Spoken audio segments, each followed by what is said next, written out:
North Bay police have charged 30 people after seizing massive amounts of fentanyl.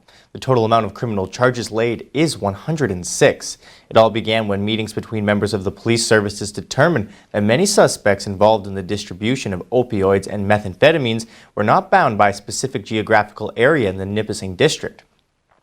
As a result, the North Bay Police and OPP Community Street Crime Unit and Organized Crime Enforcement Bureau partnered to identify and take enforcement action on those people believed to be involved in the illegal distribution of drugs, as well as those who were wanted on outstanding arrest warrants. Police officials say the initial enforcement is centered on drug distribution in the downtown core of the city of North Bay.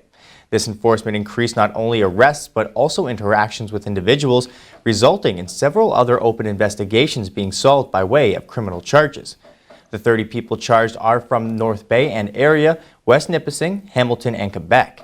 Police add that these arrests have taken a big chunk out of crime action. An Ontario teen who was put on life support with a severe vaping-related illness may be the first documented case of a different form of damage linked to e-cigarettes, according to a study published Thursday in the Canadian Medical Association Journal. The study suggests the teen's condition is more in line with popcorn lung, named for factory workers who developed lung disease after breathing in heated flavoring, as opposed to the illness that's been dubbed EVALI. He was initially diagnosed with pneumonia and sent home with antibiotics, but returned 5 days later with worsening breathing difficulties, fatigue, and nausea. Doctors learned that in the 5 months leading up to his illness, the teen had vaped heavily each day, using a mix of flavored e-cigarette cartridges bought online. His favorites were Green Apple, Cotton Candy, and Dew Mountain. He also regularly added THC to these liquids.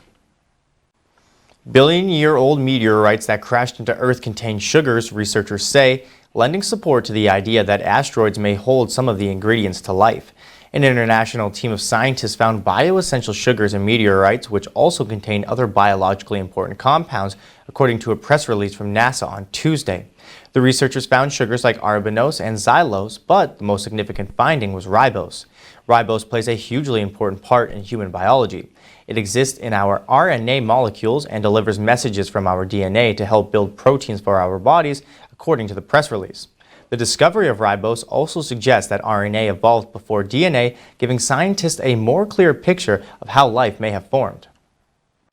Undersecretary of State for Political Affairs David Hale came to the defense of former ambassador to Ukraine Marie Yovanovitch during Wednesday's impeachment hearings. She was recalled after a smear campaign by Rudy Giuliani.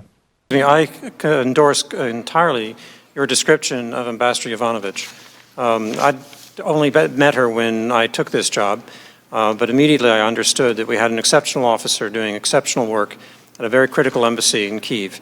And during my visit to Kyiv, I was very impressed by what she was doing there, to the extent that I asked her if she'd be willing to stay, if that was a possibility, because we had a gap coming up.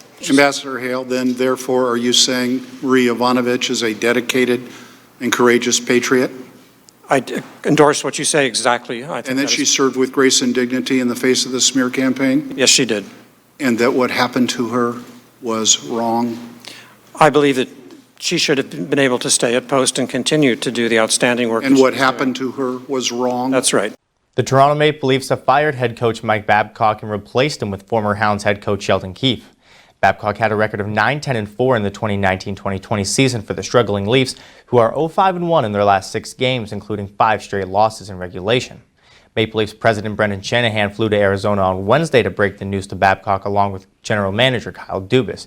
Shanahan said that he felt he should be present as he had hired Babcock. The Leafs, which currently sit 2 points out of a second wildcard spot in the Eastern Conference, fell 4-2 to the Vegas Golden Knights on Tuesday.